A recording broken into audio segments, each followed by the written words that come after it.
First responders in San Francisco are on alert tonight, but not issuing any evacuations because of the tsunami risk. ABC 7 News reporter J.R. Stone is live in Ocean Beach. And J.R., what is it looking like out there tonight?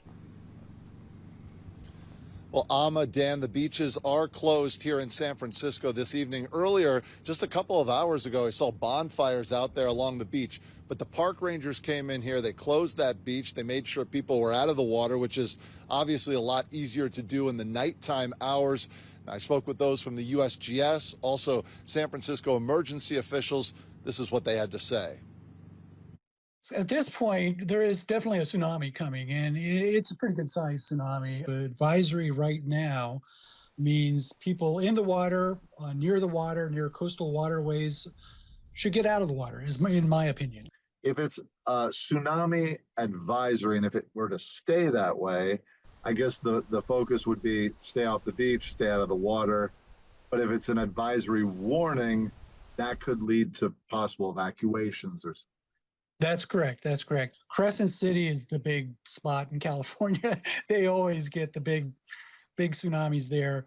Santa Cruz Harbor, like you said, is of concern, as well as places farther south. Avila Beach was the highest in California in 1952. In the Bay, there still might be something, it gets pretty attenuated as it goes through the Golden Gate, But on the outer coast, anywhere on the outer coast, I would be really careful. In San Francisco, is there a spot that, for you folks is more concerning than others, whether that be a spot that's inside the bay or a spot along the coastline? Yeah, the areas that we're most concerned about is anything on the water. I would say that on the ocean side, it's really folks that are going out recreationally, either surf, kite surf, swim. What happens in the bay is there's somewhat of a bathtub effect that you see, and meaning that the water will shift around, and so there's danger to those boats and other vessels that are on the water.